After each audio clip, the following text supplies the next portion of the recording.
বাইরে ভাই, আপনারা যারা এই উলানজি A100 মাইক্রোফোনটি কেনার চিন্তা ভাবনা করতেছেন তারা একটু সাবধান হয়ে যাবেন। বিশেষ করে তাদের জন্য আমি এই ভিডিওটি বানাচ্ছি। নতুন কন্টেন্ট ক্রিয়েটর যারা আছেন তাদের জন্য আশা করি এটা অনেকটা উপকার হবে। পুরো ইউটিউবে ফাটিয়ে ফেলাইছে এই উলানজি A100 মাইক্রোফোন নিয়ে সবাই রিভিউ দিয়ে। এটা খুব ভালো, খুব ভালো, খুব ভালো একটা মাইক্রোফোন, বাজেটের মধ্যে ফ্যান্টাস্টিক সাউন্ড রেকর্ডিং নিয়ে আমি কোনো কথা বলবো না। তবে এটা এত সাউন্ড কোয়ালিটি ভালো না, দূর থেকে রেকর্ড করা যায় না।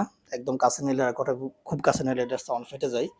কিন্তু প্রবলেম যেটা দেখেন, এটা লাইট জ্বলতেছে, এটাতে রেকর্ড হচ্ছে, আর এটা যেমন ক্লিক করে ধরে রাখি, এটা অন হচ্ছে না। এত সময় ধরে রাখা লাগে না ভাই, 3 থেকে 5 সেকেন্ডের ভিতরে অন হয়ে যায়। এটা একটু ধরে রাখলে অন হয়ে যায়। হ্যাঁ, কিন্তু এটা নষ্ট হয়ে গেছে। এটা 2 সপ্তাহ ইউজ করছি আমি, 2 সপ্তাহ ইউজ করার 2 সপ্তাহ ব্যবহার করার পরে এটা নষ্ট হয়ে গেছে। আপনারা যারা এই মাইক্রোফোন কিনতে চাচ্ছেন তারা সাবধান হয়ে যাবেন।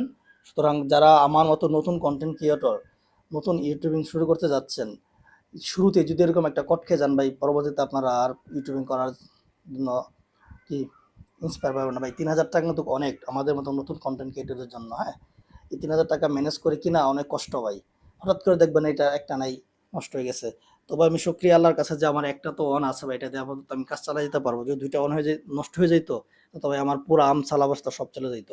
নতুন করে যারা এই মাইক্রোফোনটি কিনতে চাচ্ছেন তাদের প্রতি আমার অনুরোধ থাকবে, আপনারা একবার নয় ভাই 10বার চিন্তা করে কিনেন।